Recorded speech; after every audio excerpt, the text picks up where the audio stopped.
Good morning and a happy Saturday to you guys. It is football time. We are back with you for the first kind of real show of the year with our Saturday morning cocktail kickoff. I'm Michael, here with my guy Pettey from Week 0 Sports and Other Stuff podcast. And we've got our friend Justin Riley here, who has had an eventful offseason with the Bama Standard, right, Justin? Why don't you tell us a little bit about that? Yeah, man, what a tremendous offseason. Wait, I'm going to pause for the interruption because I feel it's coming. Is it coming? You gonna let me talk? Okay. So the Bama Standard, which was formerly on my YouTube channel, the Justin Riley Network, has moved to the luxury penthouse that is Touchdown Alabama Magazine's YouTube Roll Tide. channel.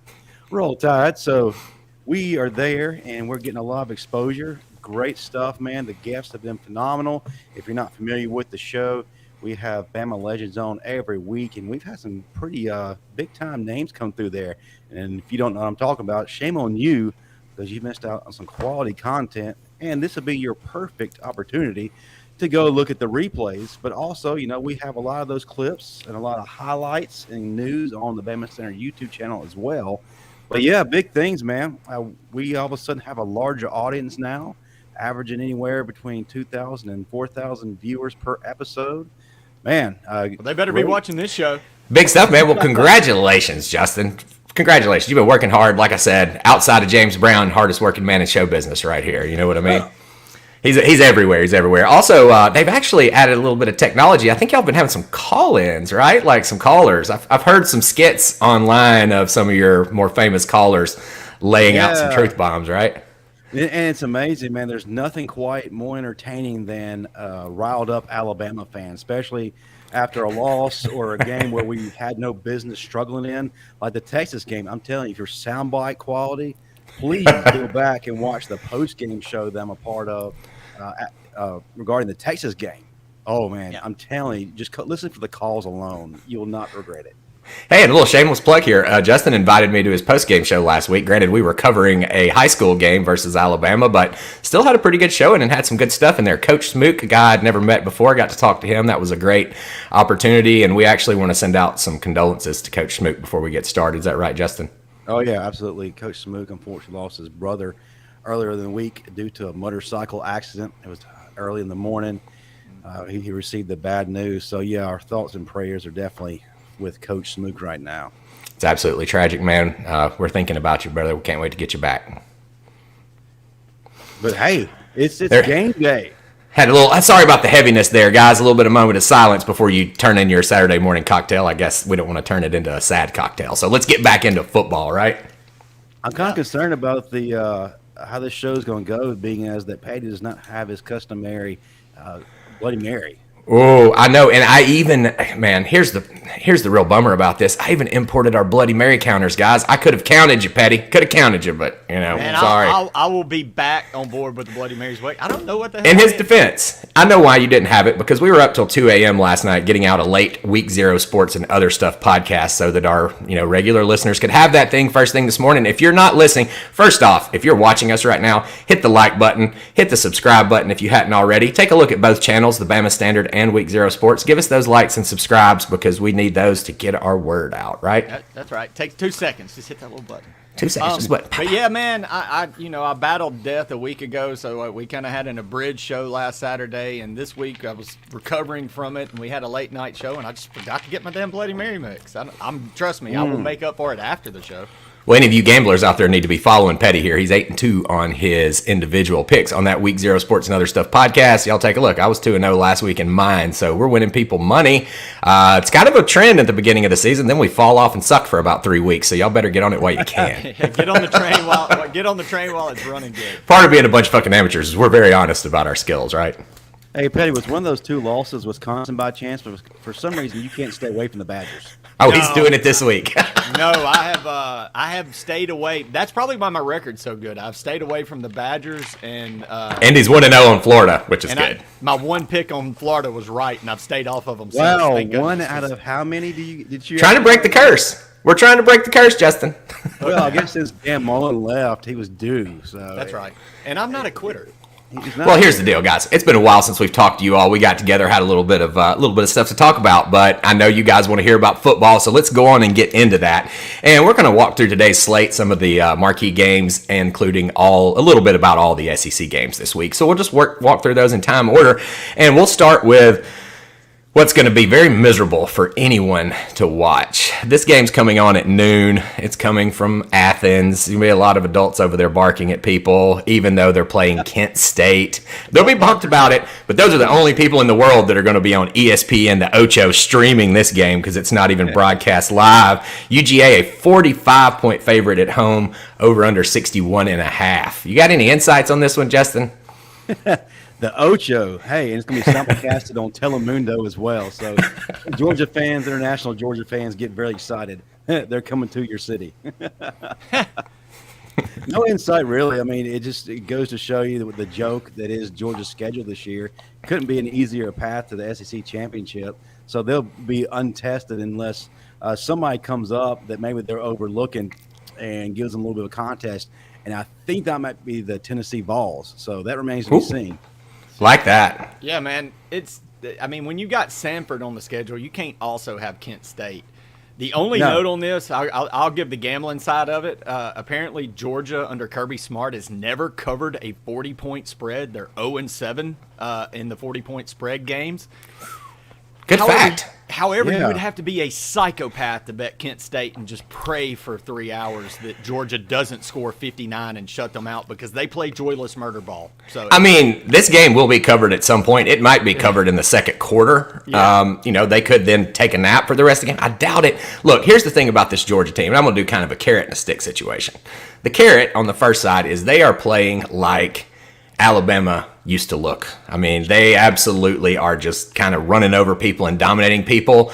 But, I mean, they're just taking advantage of underperforming, just bad competition. Let's look at this Oregon team that showed not to be so good. Having said all that, they look like they could beat an NFL team right now just from the eye test. So, there's my carrot. There's my stick. Schedule sucks. They keep scheduling shitty stuff. I mean, you want respect. You want to, be the big dog. You kind of got to get out there and prove it. But rest assured, Michael, they are playing their tails off. Oh, they're playing. Aunt Kirby is making damn sure of that, right? They are. They're working some tails off right now. The good news about this game is it should be over by 2:30, and then you can just forget about it for the rest of your life because it's going to be horrible. Man, this game's over when Georgia goes out for warm-ups. Yeah, what does Georgia have to do to win this game? Show up. All right, next game. Here's another shit show, guys, and this is coming from both teams. I mean, it's hard to just think about which one's worse unless you've seen Auburn's quarterbacks play. But we've got Mizzou going down to the Plains on ESPN today at noon. Auburn's a 7.5-point favorite against somebody, which shocks me a little bit. Over under 51, which means another ugly game at noon. Who wants to take this one? Man, they Auburn fans going to want to watch this? They're done. I don't know if Auburn fans want to watch football this year, to be perfectly honest. Having said that, though, one of my really good friends who's an Auburn fan said that it was a lot more fun to watch football this year, not expecting to win and not being worried if you lose, because low expectations means you can do like Vandy and just have a fucking party.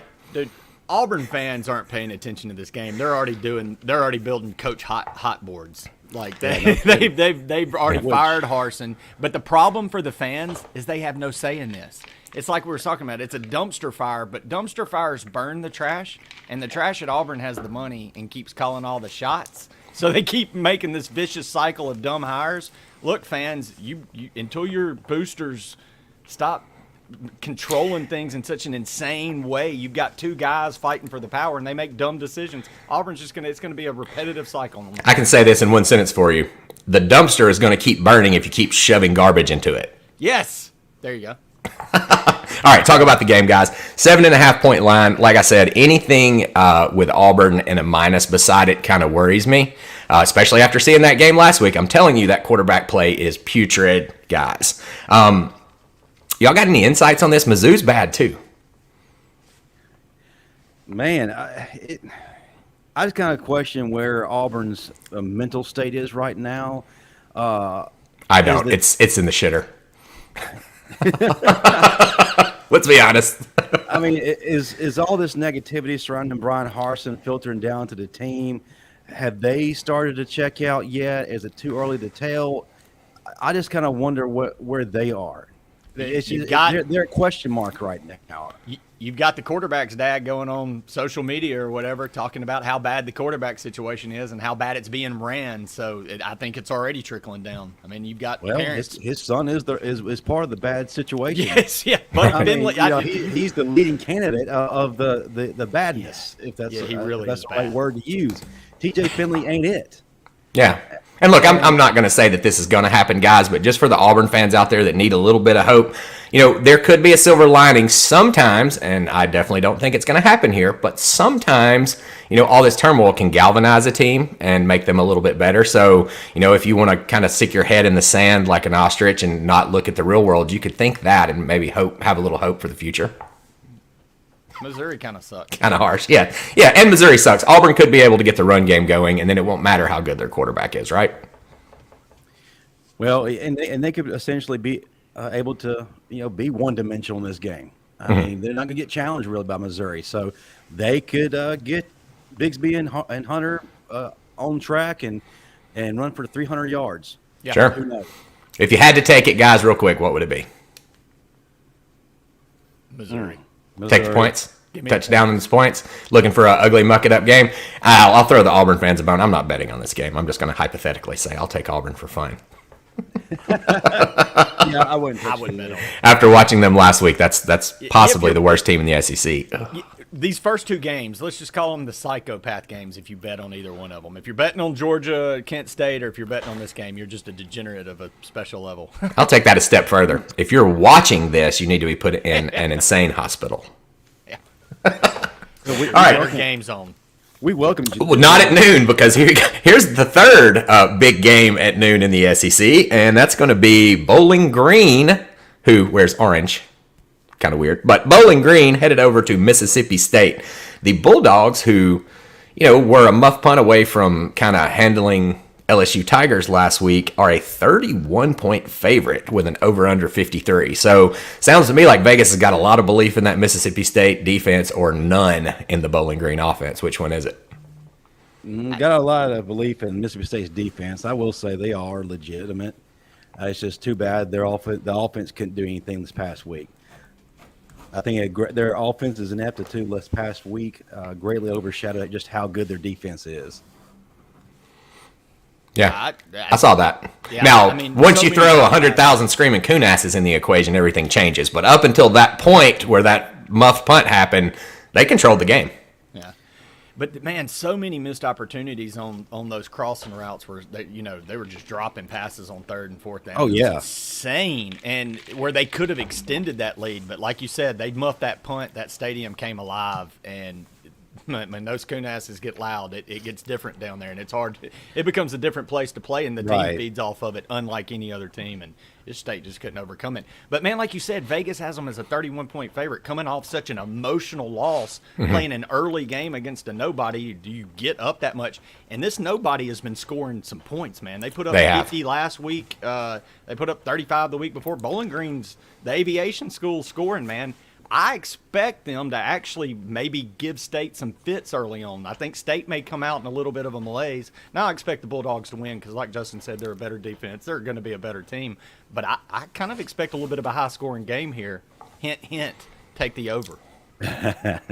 Well, my only real true football opinion about this is whenever Bowling Green just understands that their name is Bowling Green, changes their colors from orange to green, maybe they'll have a chance in football. Right now, they just seem confused. I'm not into it. Yeah, brown and orange. But State's got to catch. You got to catch the ball. They've got to find some receivers that offense does not work. Right, and how will they respond? I think this is you've mentioned this a lot this year, Pettey. This is a senior-laden team. This is when Mike Leach kind of excels. Probably should have won that game last week. Should be undefeated right now.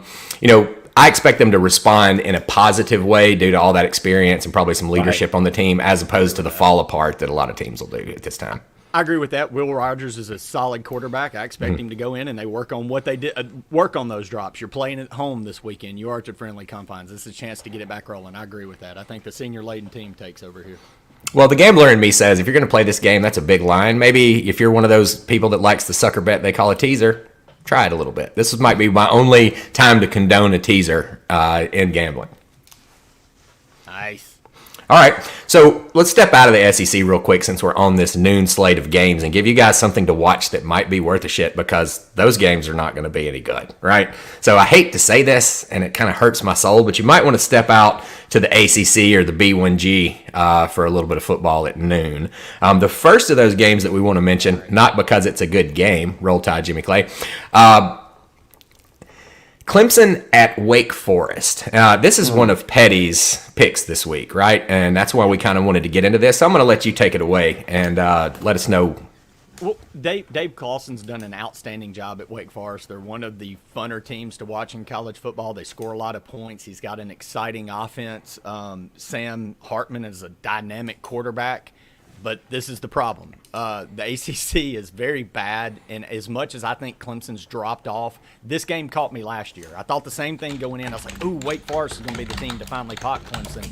And then so I actually watched a lot of that game, and Clemson's lines just dominated them. Wake Forest couldn't do anything they did in other games because of just the mismatch up front. I expect that again this weekend.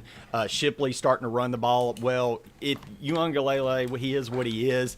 I'm like Michael. We talked about this last night on our podcast. At some point, that freshman's going to come in, and when he does, they're not going to stop him. But even with that, I think Clemson has is just going to overpower on the line, and it's going to be such a mismatch that they dominate this game in a kind of a smash mouth, joyless murder ball kind of way, since that's kind of the word. Well, joyless kind of like slice to death ball, not necessarily murder ball, unless they put in that freshman quarterback. If they put that freshman quarterback in, anybody that listened to our podcast, I'm sorry to repeat this a little bit, but if you've seen him play, he is head and shoulders better than Uiagalelei, and I believe any Clemson line that's under a touchdown for the rest of the year, you take it because they're going to get in a pinch. When they put that guy in, he's going to throw up 2 touchdowns on just about anybody right off the cuff. Defensive line will keep them in the games.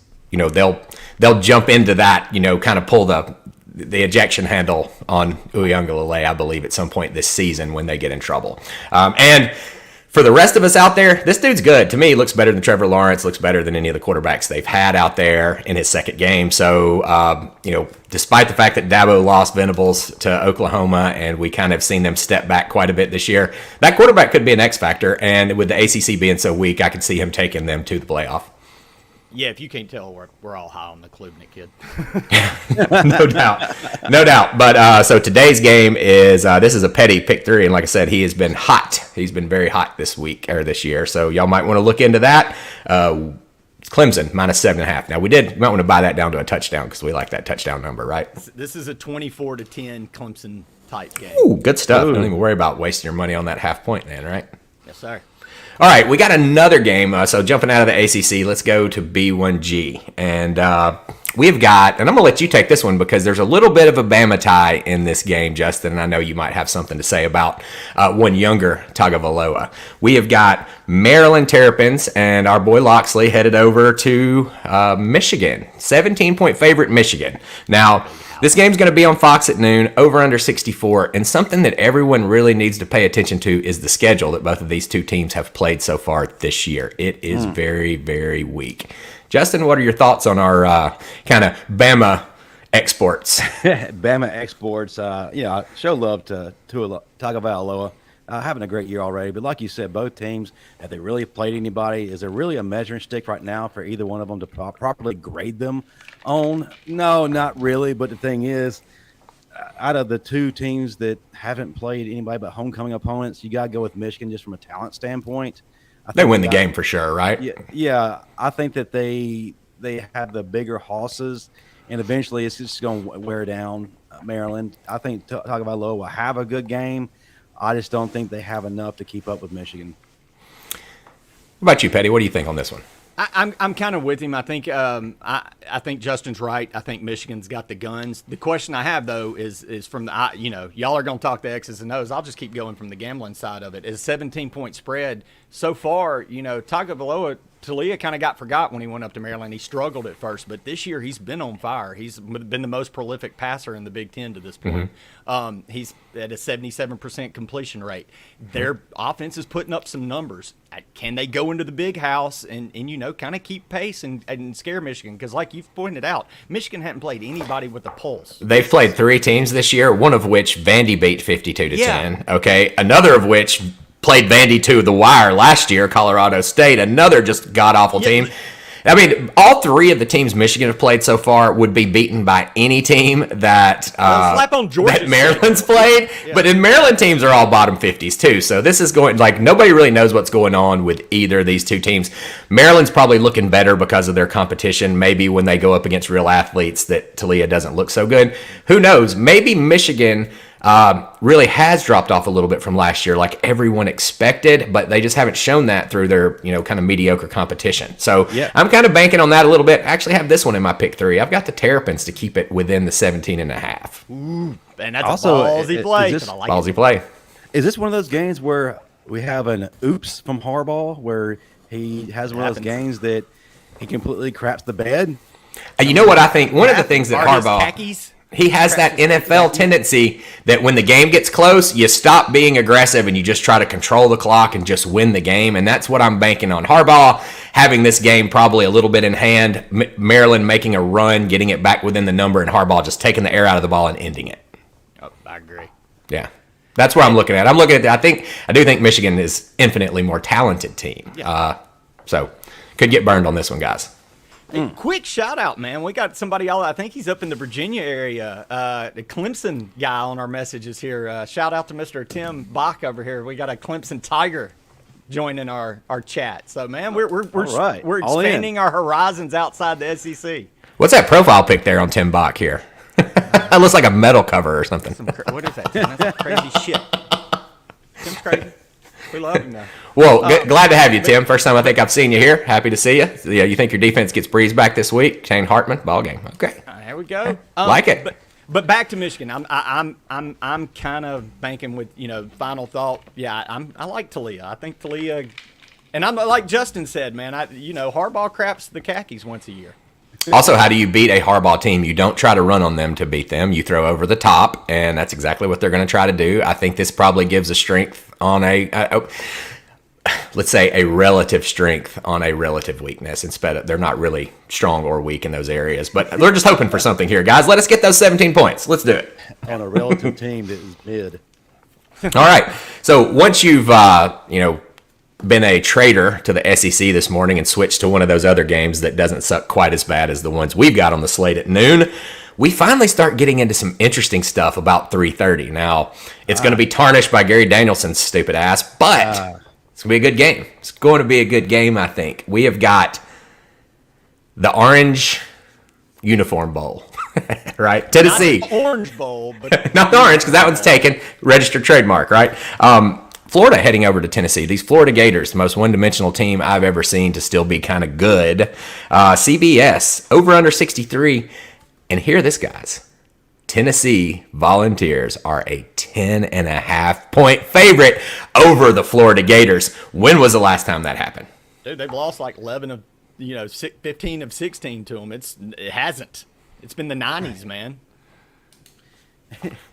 Hey, first of all, fans, if you're watching this, enjoy your last free weekend of Gary Danielson, because for Alabama fans, it starts next week. Yeah, I am not looking forward to that at all. Yep. Only one more year with him, though, man, and then we get one rid more of year. Counting it down. Well, the ABC team that's been covering some games has been pretty nice so far. Really been enjoying their coverage. That was Brad Nessler. Those dudes are good. I dig it. Much better stuff. So let's get your thoughts on this game. Now, Tennessee being that 10.5-point favorite might be a kind of a sticker shock line to a lot of people, might make people want to take Florida. But if you've seen this Florida team like Pettey and I have seen, we understand. Very one-dimensional. And one thing that Tennessee can do is move the ball down the field. Similar offense to what Pettey's boys are doing over there at Ole Miss. Yeah. Are you going to give us a shocking pick today, Pettey? Man, look, it's been noted. Anthony Richardson hasn't thrown a touchdown pass this year, and all their games have been at home. But 4 passes to the other team, right? 4 passes to the other team, and now you're going to Rocky Top, man. In a place that throws mustard bottles and golf balls, and man, it gets crazy. And look, this was the biggest game in the SEC of the 90s. Look, regardless of who your team was, Ole Miss or Alabama, you didn't miss Steve Spurrier or Philip Fulmer. It was must watch TV, and it's the biggest game for them since then. So I expect the atmosphere at Rocky Top, game days there, it's going to be nuts. I just don't see how an offense that has failed to get anything going through the air gets anything going, in this type of environment. And on the flip side, like you just said, Hooker is thrown, since he's taken over the job, has thrown 40-plus touchdowns versus 2 interceptions. The kid has been, dynamic. The exact opposite of AR-15 down in Florida, right? Yes, polar opposite. So, hey. Justin, what do you think? There may not be anybody on earth that's got a better bead on the SEC with the proper Bama slant than Justin Riley here. So what do you think? Well, first of all, you're always going to score with a hooker. Keep that. That's right. Boy, that was a layup. I wish I would have thought of that. Take Tennessee. You're always going to score with a hooker. Oh, that's great. True story, too. Good. What really is exciting about the Gators right now, other than their 430-pound defensive lineman, Des Watson? Nothing really, right? Florida has, get this, guys, 10 plays for a total of 10 plays total for 20 yards or more, and they're tied last in the SEC right now. Yeah, it means they're not really going to go anywhere. As you notably pointed out, Anthony Richardson, 0 touchdowns and 4 interceptions.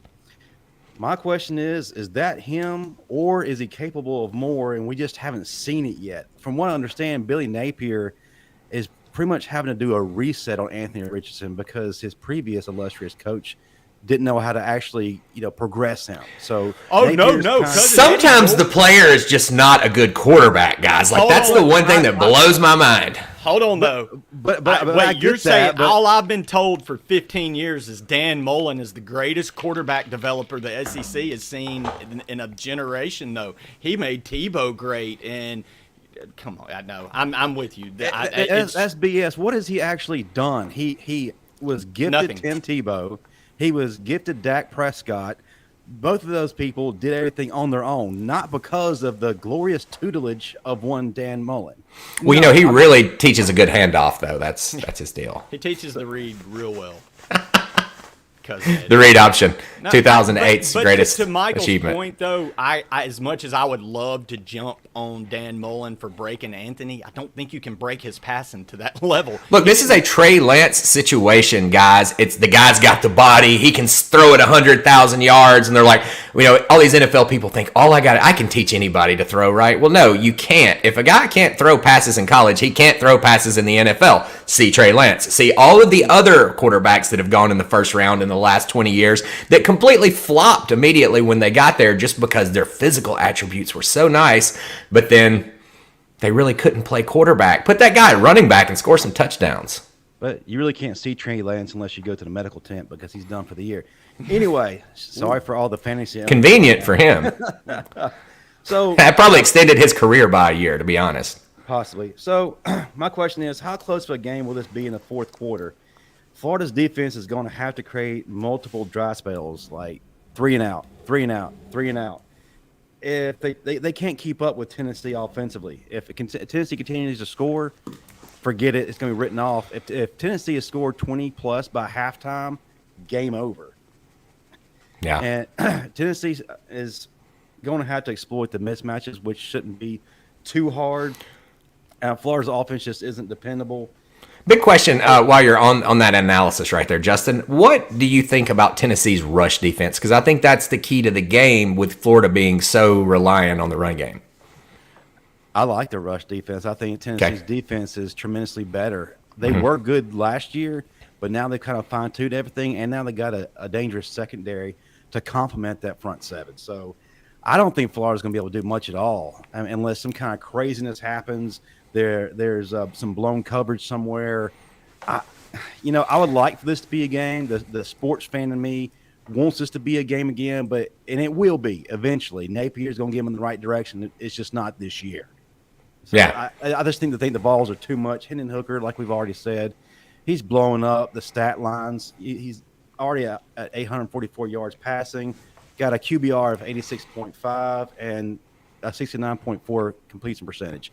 He's having a good year, and he may be your Heisman favorite come into the season. Wow.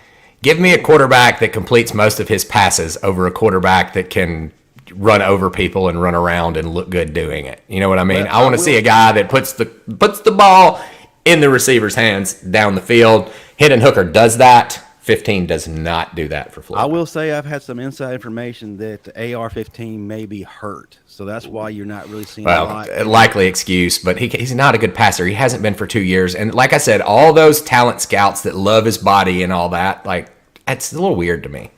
I think they're objectifying him. That's where I was going with that. Awesome. So are we all in complete agreement that Tennessee covers this 10.5-point spread? I think they blow them out by 20. Bet that game, guys. Bet that game. We don't give you too many of those. After the introductory theatrics, that's pretty much where the excitement stops. Yeah. Absolutely. Now, guys, I'm going to take you on a little journey, okay? We're going to venture forward in time to 4 o'clock p.m. when Pettey starts getting excited. Pettey, I'm just going to let you do the full intro on this one if you want. Joyless Murder Ball has arrived in Oxford, Mississippi. But that wasn't the most exciting thing that arrived in Oxford, Mississippi with Lane Kiffin. Juice Kiffin. It was Juice. It was 100% Juice. No, man. Juice is a great Twitter follow by everybody. So make sure you're on that. Not many people notice this, and you really have got to be a big fan of both sides of it, which very few are, and that's the Nick Saban. I've watched Nick Saban very intimately for over a decade now because I am a huge fan of that side as well. But in the third quarter of the Ole Miss-Georgia Tech game last week, Ole Miss was up 42-0, and I saw something in Lane Kiffin that struck me. He wasn't satisfied. He was very disappointed. He was getting upset with the small mistakes that were happening on the field, and that was the moment that it really hit me that I'm like, oh, crap, I'm starting to believe, because those are the things that he picked up from a little bit of Saban osmosis there. That are the difference in good and great. And that's why I think this weekend coming into San Jose, Ole Miss really hasn't been tested defensively yet. They've only given up 13 points, and the only touchdown was a garbage touchdown to Troy. So, I mean, the defenses look dynamic, but again, it's a question of who have they played. Well, Tulsa brings in the number one passing offense in the country. Who have they played? So it's going to be, maybe their first test in that regard today. And I'm also ready to see, we've played joyless because our offensive line's been mauling, and we've just run the ball. And again, Michael pointed out, Kiffin got in trouble because people wanted to see him pass more, but he was like, what do you want me to score, 70 on Georgia Tech? I didn't want to just kill this college. No, he actually said, I thought the coach was kind of on the hot seat or whatever, and I didn't want to make it worse. I mean, he was being a good guy. Like, Kiffin gets in trouble for anything. Doesn't matter what he does, everybody's going to hate it. And he gets in trouble for finally being a good guy. What you can't win for losing, Lane. But what happens when, we finally do get to see Dart have to open it up with his arm, and how do they fare? I don't know. But I think I know what I saw, and I don't think Ole Miss has a letdown this week looking ahead to Kentucky. I think this is a focused team. I think Ole Miss comes out and just joyless murder ball, kick some ass today. Well, I'm going to say something here that I've probably not said very often, or if ever, but if I was going through the SEC and I was going to choose a stable of running backs, I would be hard-pressed not to pick Ole Miss right now. Love my Bama stable, especially after last week. Don't get me wrong, but I want to put credit where credit is due. Those kids are doing it. The guy from Texas, from TCU, Evans, is that right, man? He's a stud. He's a beast. He looks a lot like Gibbs to me. I mean, those are basically similar running backs. And your freshman, I don't want to mispronounce his last name, so I want you to give it to me. Watch this kid. Quinshon Junkins. 17-year-old from Pike Road, Alabama. Kid he looks like a mix of Brandon Jacobs and Cadillac Williams. Josh Jacobs, yeah, my bad. Brandon's the big. He runs like that. Not look like Brandon Jacobs. He looks more. He runs like a demon. Yep. He runs. Look, man, I'm with you, Michael. I'm salivating. Again, that's why Ole Miss hadn't had to throw the ball. We've got some running backs that are the real deal. Well, Vegas also is going to stop putting these small lines on a 3-0 Ole Miss team against the spread. after this week because they're going to go out and beat this team by 30 or 35, and they're finally going to start getting that respect. And I think it's going to come in. The reason they're not getting respect here is people don't believe in the defense just yet, but I do. I think they're a pretty solid defense, and they're playing fucking Tulsa. That's right. I don't care what their stats are against, whoever else they played in Oklahoma out there. Like, this is Tulsa. Y'all should kick the shit out of them, and if you don't, y'all need to go back to the drawing board. Wait till we pop top 10 Kentucky next week. Then we get talking. Ooh, now you're looking over the game just like the team might be. That's a quick point. Is that a possibility? I'm a fan. I'm not on that damn field. I can look over whatever the hell I want. You're a human, and that's what humans do, and players do that too. So is that the one trap this week? Could there be an overlooking both by Kentucky and Ole Miss today? Could both of those teams not cover because of overlooking? Towards each other. Very, very well could be. Because that's going to be a big matchup next week. I mean, you got Alabama, Arkansas. I think the bigger matchup is going to be Kentucky, and we're going to learn more from the Kentucky and Ole Miss game. Yeah, absolutely. Y'all are going to kick Arkansas' ass. Justin, what have you got on this one? Are you, if you're having to go out and lay the Camry on the line in a gamble, are you going to take Ole Miss minus 21? I think Pettey's looking ahead because he's a self-absorbed fan. But I'm not Kiffin. Kiffin's got us. I believe in Kiffin. Right. I believe he's focused, so you don't have to be. Exactly. I heard the griping about not passing the ball. Matter of fact, one of those gripers is my nephew. When it came to not throwing the ball and running the ball, and I looked at him, I said, "But why do you have to right now? You're clearly just doing what you want to in the run game. I can't think of a backfield that's better right now than Ole Miss." And forgive me, Bama fans, for saying that. Quinshon Judkins is going to be the freshman of the year. I mean, this dude's got it already. He understands the assignment. But what's really great about Ole Miss is things are starting to click offensively. They've got their quarterback. That's solidified. There's no questions, no doubts, no musical chairs. And that ultimately has instilled confidence in that offense. So they're going to be able to do what they want to do right now. I'm telling you guys, this is going to be a dangerous team to watch. And today, Julius Murtaball. I think Mingo's going to have 3 touchdowns and probably about 5 amazing catches because he seems to be doing it on the regular now. Right now. Well, look, I want to piggyback on something you said there, Justin. Excuse me. Ole Miss fans who are upset with them not throwing the ball, I want you to take a step back and think about something, right? The way Lane Kiffin's offense works is through mismatches. And if you watch, when they're throwing deep balls, he's almost always throwing to a player by himself on the other side of the field. Now, when you put that stuff on film, all of a sudden it comes out of the repertoire because it relies on mismatches and mistakes and things like that, and you allow the other team to practice for it. So he doesn't necessarily need to be out there showing his passing game right now because there's only so much of that you can build within a year, and he's being very smart by holding that back. And you'll see it when the time comes and when you need it. Ole Miss fans, trust the Kiffin, man. I've had him before. I trust the dude. Y'all should too. We do. And the thing is, though, if you were having to pass against Georgia Tech, that means something was going wrong. Yeah. Wrong. Yeah, great. Yeah. Listen to the Bama folks on this, Ole Miss. They know what they're talking about when it comes to dominance. We've seen a winner or two in our day, and you guys are starting to look like one. Yes. Oh, yeah. And if anybody's going to do it, let it be Ole Miss for me because that's the other half of my family and everything. I can stomach that. I just don't need LSU or Georgia or any of these guys trying to be good. All right, guys, so we're done with Ole Miss. We know what's going to happen on that one. Let's move to that other game we just teased. Going to be 7 o'clock. So Ole Miss is kind of sitting by themselves in that 4 o'clock slot. UF and Tennessee. They're going to be the game to watch on that one, right? So you got Florida and Tennessee. You're probably going to be watching that game. You're going to jump over to Northern Illinois and Kentucky? Probably not, but let's talk about it for a second. We got Northern Illinois heading down to UK. UK is a 26.5-point favorite. This one's going to be on ESPN2, The Dose, and over under 53.5. Like all Kentucky games, they're expecting it not to be a lot of scoring. And for somebody to have what's supposed to be one of the best quarterback prospects, wouldn't we expect more out of that? Or is that a little bit of these NFL talent gurus just looking at body type again? And maybe he's just a poor man's Ben Roethlisberger. Man, the NFL sure does love some people in their underwear, don't they? Yeah, they do, buddy. Yeah, ain't that the truth, man? I mean, they do. They love the underwear look, man. They look, but I'm kind of been bullheaded on this because I do like the look of Levis. He's got a great body. He's a good quarterback. He is a poor man's, like you said, Roethlisberger. That's Poor man's Roethlisberger. good He's brand. not quite as dynamic as Roethlisberger was. But the numbers haven't been just what you would expect out of that yet. No, and he can take a hit. I saw him take one hell of a hit last week. So Yeah. the question here is, do they overlook heading to Oxford next weekend? They've got the biggest game of their young season coming. Well, I say that they went down the swamp and won, so they've already kind of been battle tested a little bit. Well, they did the exposing of Florida for us, right? So now we all know what we thought we knew. They're one-dimensional. That's right. I don't know, man.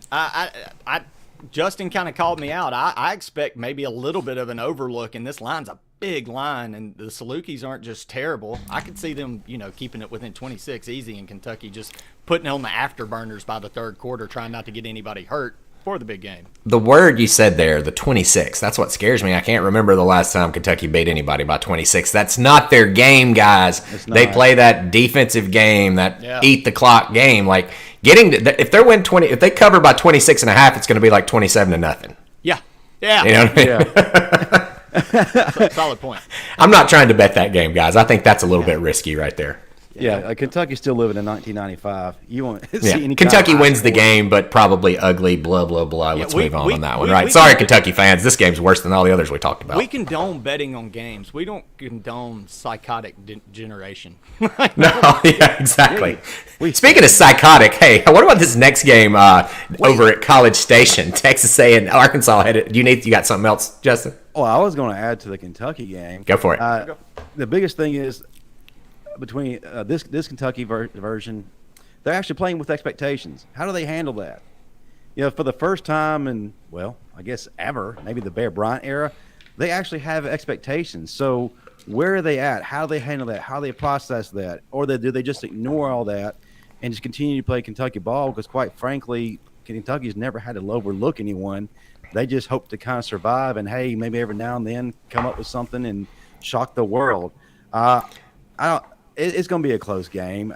Like you say, it's probably going to be like a 20-17 or 20-6 game, something like that. But, yeah, no reason to really beat this with like a dead horse. Yeah, exactly. And I'll tell you, there are a couple things that you can count on.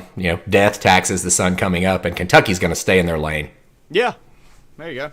You don't expect anything special. Don't expect a big blowout or a letdown. They're just going to be right there medium all the time. That's right. Yep. All right, cool. Well, next game, since you're probably not watching that UK and Northern Illinois, we're going to get back to crazy talk again and the Texas A&M Aggies with Arkansas visiting them. What is all of that stuff? I always thought that meant like F you or something, I didn't know. I don't even know. I don't even know what these hand signals mean, right? Weird stuff, guys. And we've seen more yell practice than we ever want to see in the last 2 weeks. Most of it at the expense of Texas A&M's reputation, which, I'll take it. What the fuck is going on at that shit? This game, they're playing it in Jerry World, so there's not really a true home team. It's on ESPN. Texas A&M is a 2-point favorite, and we've got an over-under of 51. Now, last year, I believe this game finished 20-10 with an Arkansas victory.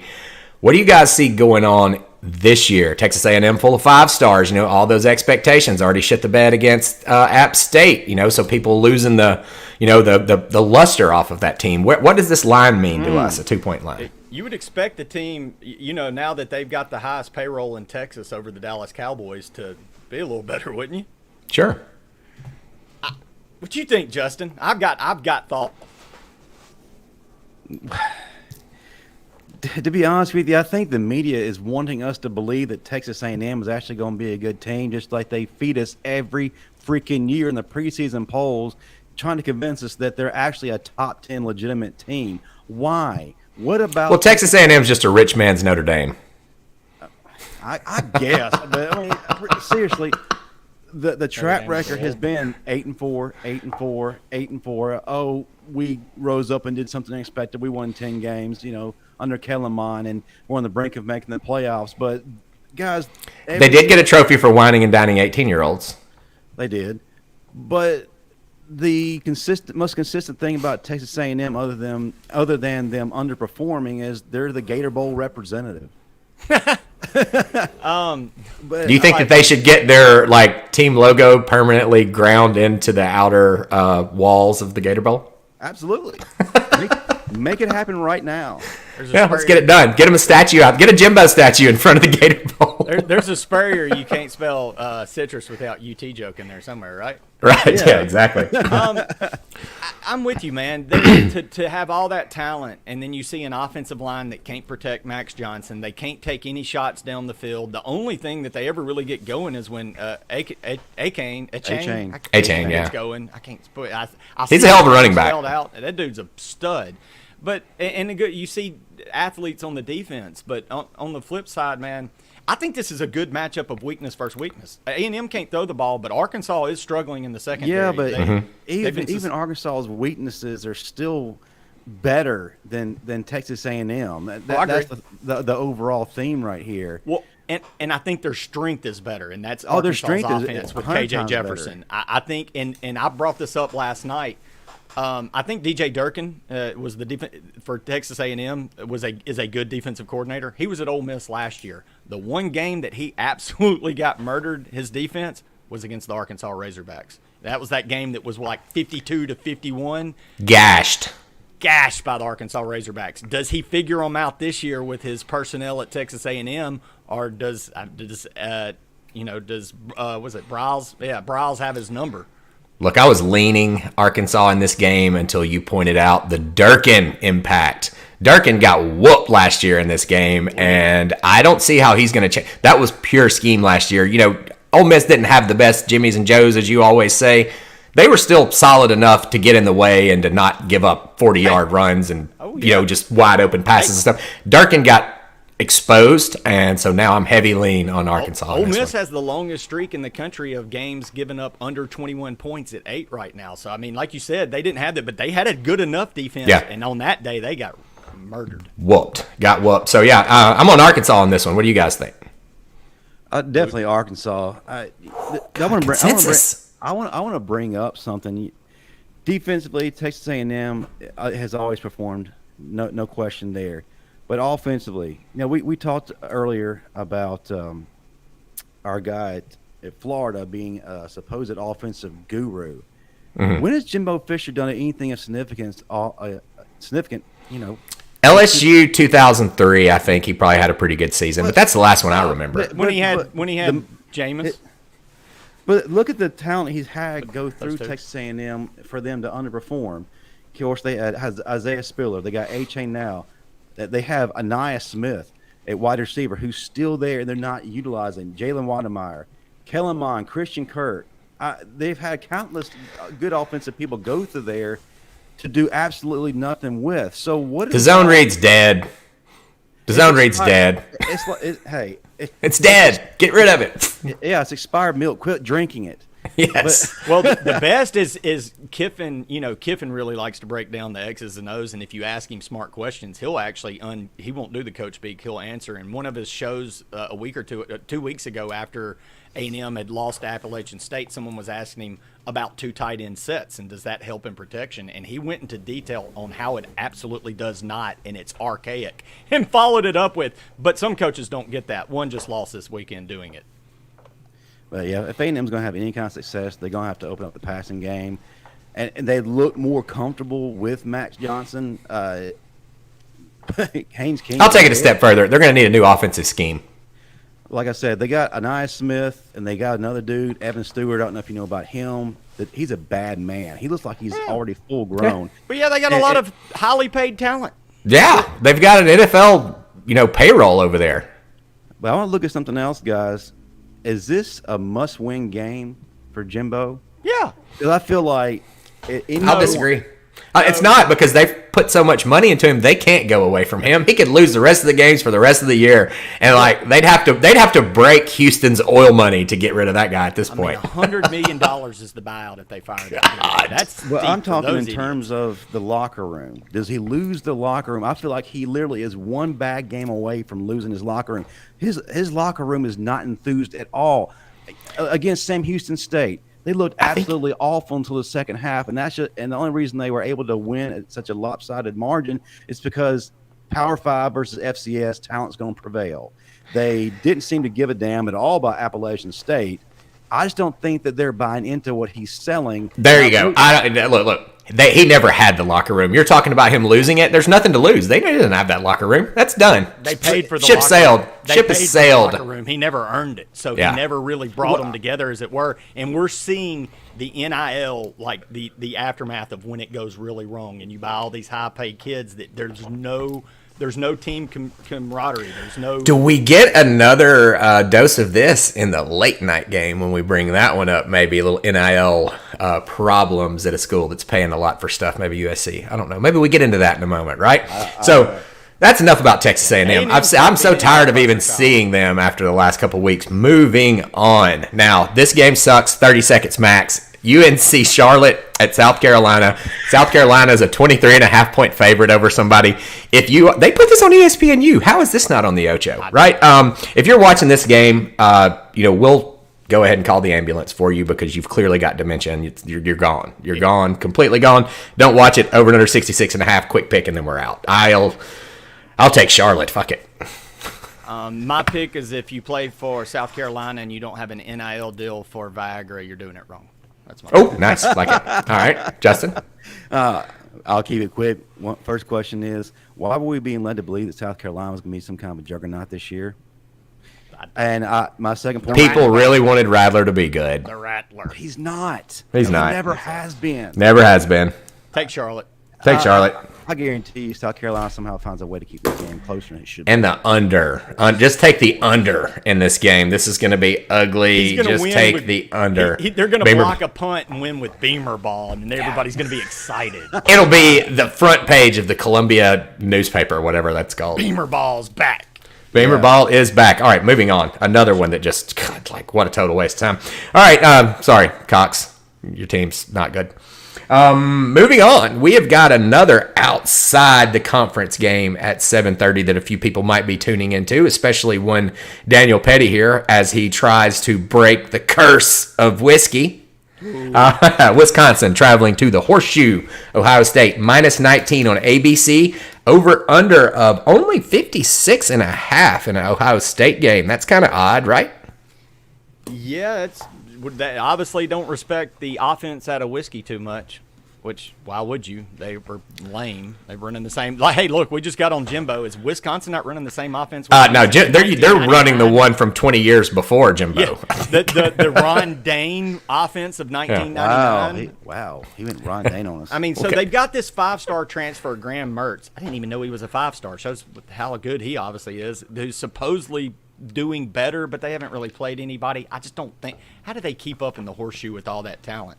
I mean, Ohio State loses their top receiver, the dude's name I can't pronounce, and they replace him with Marvin Harrison Jr., who's 500 yards. Oh, and then they've got the hyphenated fella too. That's damn good. I mean, Ohio State's got the best receivers in the country this year, and I think it's not even close. Now, granted, we haven't seen JoJo Earl and Harrell out there with these Bama receivers yet, so there's still time for us to take that trophy. But right now, Ohio State seems to be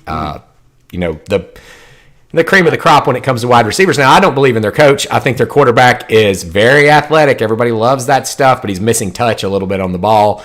He can still get it there, though. As far as college quarterback goes, he's everything you need to get it done. I just think it's a Ryan Day problem, as I always do. Now, having said that, I think if you take Wisconsin in this game, you could get into the second quarter, maybe even into the third quarter, feeling really good, like you were so smart. And then there'll be like a 60-second period where Ohio State puts 2 or 3 touchdowns up, boom, boom, boom, and blows it out. And then they kind of sleepwalk through the rest of the game like they do every single week. So I would take Ohio State if I had to pick it. But if that's the case, do it my guy Marvin Constant does and just place bets by half. Yeah. I do that sometimes, but like you don't know which half it's going to happen in. A lot of times you really think you're smart, like doing the first half bets, and more often than not, I get scorched on those things. Georgia first half is a solid bet, has been all year. They'll pop out in the first half. Yeah, they'll be up 21-0 first quarter. If it's under like 28, take it. Yep. All right, so I'm going to take Ohio State. I think Pettey's on Ohio State. What's your 19-point guess on this one, Mr. Riley? I'm going to go Ohio State, too. All right, man, a lot of consensus today. I love it. So if you're watching ABC tonight at 7:30, looks like you better be on the Buckeyes. That scares me. All right, back to the league that matters and a marquee matchup that we're all really excited about. First game of the night. SEC game of the year for my Alabama Crimson Tide. SEC opener. Vandy come into the house, okay? This Vandy team, they're much improved. Really put 52 points on Hawaii. They've been competitive. I mean, have they even lost yet this year? Yes, to Wake Forest. Oh, but it was close. It was close. It was close. So Gave them a game. Vandy's coming in. Bama's a 40.5-point favorite. This one's on the SEC Network right after you get finished watching that Ole Miss game, so you don't even have to change the channel if you're in my house. Over under 59. Bama cover, or does Bama not cover? Is this one of those weekends where we're kind of looking over to next week? What do you think, Justin? Well, for me, yeah, I think we cover. I don't want to be looking to next week. I want to see a sense of urgency coming from Alabama. Yes, I get it. It's Vandy. You know, they're the perennial homecoming opponent type team. No disrespect to the Commodores whatsoever. But You can disrespect them. They suck. Okay, well, all right. Well, since you've already put it in the air, why not? Hey, listen, guys, I am a former season ticket holder of Vandy. I am a little bit offended by this. Yeah, well, yeah. Sorry to get in your feelings in a politically incorrect show, but hey, Alabama has underperformed this year. I need to see some kind of sense of urgency coming out. That second quarter of the ULM game last year was trash, and I think you'll agree with that. In that Last week, you mean? Yeah, absolutely. Yeah, last week. Yeah, y'all were in blaze. It was trash offensively. Let's be clear. Let's delineate, because it was a tale of two different sides of the ball. Our defense was out there just getting after it, and the offense was. But Bryce was just jogging around back there. That's part of his deal. I get it, but there was a little bit of lack of respect for the opponent. This week, though, Justin, maybe a little bit better athletes. Not much, granted. It's Vandy. I'm okay. Listen, here's a message straight to Bill O'Brien. Bob, if you're only going to call 8 plays, I'm 100% okay with that if they all 8 work, right? If they all work, keep calling them. I'm fine with it. If you keep calling the same shit that doesn't work over and over and over again just because you're trying to do it, maybe you're trying to make it work or to learn how to get it to work and you're practicing during a real live football game, but practice during practice for us if you don't mind, sir. I'd like to see us go out and joyless murder ball somebody for once this year. I'd like to see that. I'd like to see us just win every matchup for the whole game. But, I just still want to win. And if we win 9-8, I'll still be happy. Jimmy had some smart sisters. I'll get straight to the point. Enough of the musical chairs. We need to solidify each position group, offensive line. Get a set offensive line. We can't continue to play musical chairs and with that position group or the secondary and hell, even the wide receivers, because the experimentation time is over. Next week, Arkansas, then A&M, then Tennessee. The gauntlet starts now. We need to have it figured out.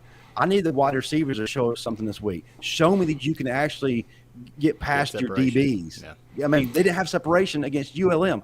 ULM, come on. They need to get on the same page with Bryce Young. And listen, I think Bryce Young is frustrated. I think Bryce Young right now is at a man. That dude never gets frustrated. He's just as cool as a fucking cucumber all the time, and that's why he is what he is, and that's why he looks like he's jogging sometimes, guy. Okay, I'm cutting him off because he keeps interrupting me. But I see clear frustration from Bryce Young because he's playing at a level 10. Button 2, buddy. But he is waiting for them to catch up. He's like, come on, guys, let's get rolling. But they're not exactly doing that. So I need Bill O'Brien to scheme those wide receivers into a better position, and we need to see a little something. I don't care who it is.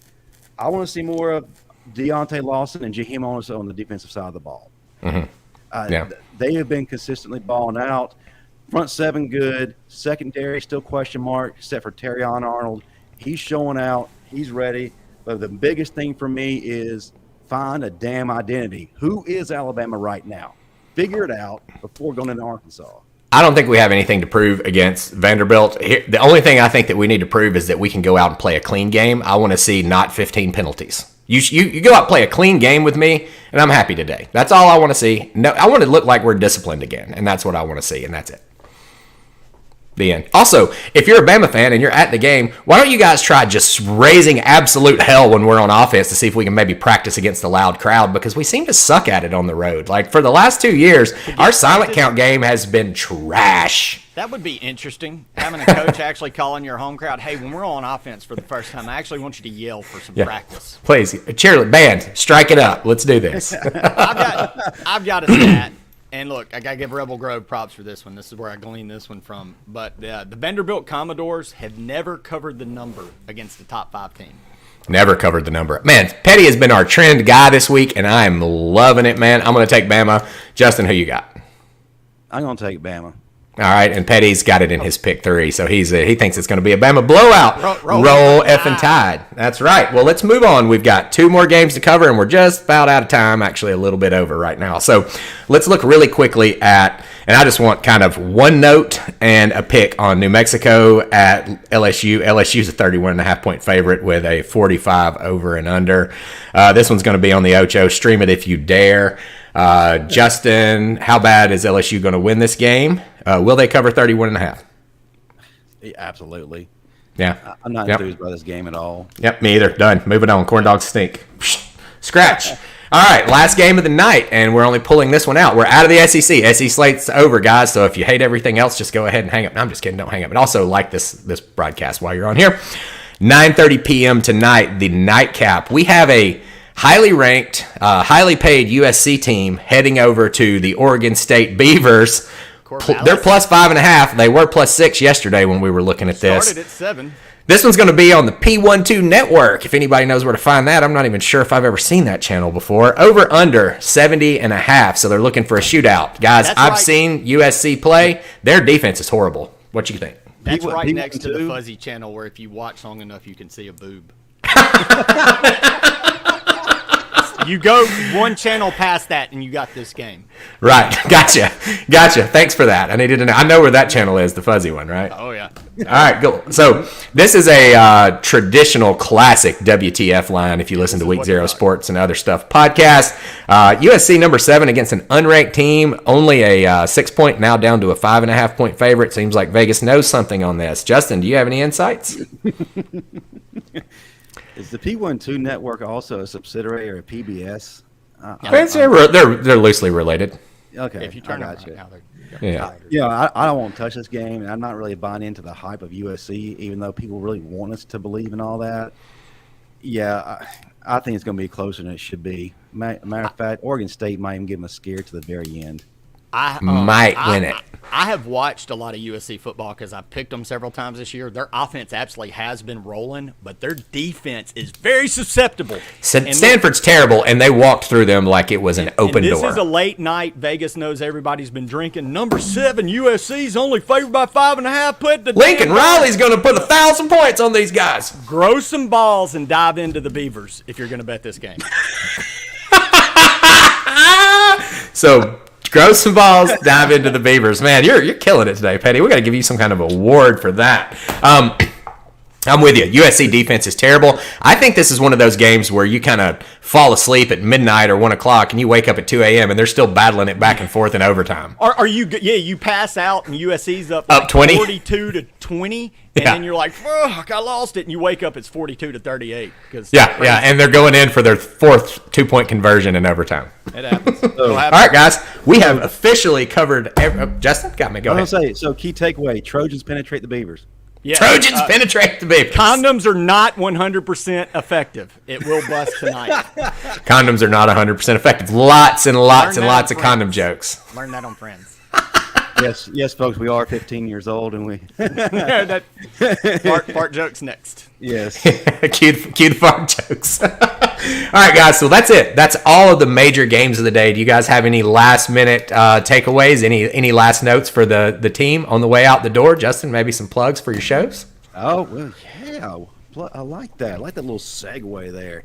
But listen, yeah, as mentioned before, I'm part of the Bama Standard Podcast, which is every Tuesday night on. Where else? TDA, Touchdown Alabama Magazine's YouTube channel, 6 p.m. Central, 7 p.m. Eastern. We're 90% nonsense and a lot of politically incorrect talk when it comes to Alabama. We don't sugarcoat anything. We also have Legend Zone every week to kind of back up a lot of what we're saying and to tell stories, especially things you may never heard before. I also am the host of the TDA post-game show covering Alabama. We're taking callers, so even if you're not a fan of Alabama football, I guarantee you'll be highly entertained just by the calls alone if you want to tune into that. And it's immediately following the clock hitting 0 anytime Alabama plays. Next week on the Bama Standard, we're going to stick with the offensive line because that's one of the position groups we have been highly concentrated on. Justin Smiley, SEC legend and NFL legend, is going to be on there giving his thoughts on the current offensive line and maybe kind of tying it in a little bit to what he experienced when he was at the Capstone. So you definitely want to tune into that. Nice. Be there. What's that, 6:30? Is that when you guys do that, 6:30 Central, 7:30 Eastern? 6 p.m. Central, 7 o'clock Eastern. Old Justin and that Justin and them used to come into old Baumhauer's and eat all the damn wings at my section. Yeah, Pettey was a server at every restaurant in Tuscaloosa, for those that didn't know. All right, well, Pettey, why don't you pitch a little bit of Week 0 sports for us? You've been writing some great articles over there. I mean, tell the people what they need to do, how they find it.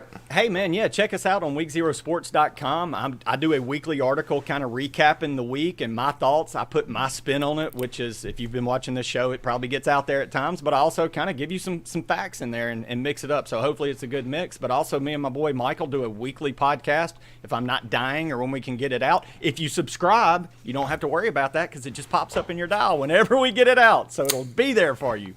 But yeah, man, I think, look, if you enjoy this, you'll enjoy our shows. We have a lot of fun. We kick it around, talk a little sports, give you some gambling picks. And right now that might be something worth following because we've been winning some folks some money. So check us out, man. Hit subscribe, hit like, week0sports.com, all that good stuff. Did I miss anything? No, you did good. All the people that are watching us on the Bama Standard channel right now, if you don't mind, go to youtube.com/week0sports and give us a subscribe. We're trying to build our audience to be as good as as big as these big guys, as Justin here, right? So y'all go ahead and subscribe to us. Tell your friends. We're looking forward to it. We're going to keep putting out that great content. Pettey's got the best editor in the world. So when you read his articles, I'm going to tell you, they're grammatically correct. They flow. They're easy to understand. I want you guys to know these are some fantastic publications that y'all are missing out on. Week0sports.com. I'm Michael. I'm just here to get these guys talking. Can't wait to see you guys again next week. Roll effing Tide. Roll Tide. Toddy. Over and out, everybody.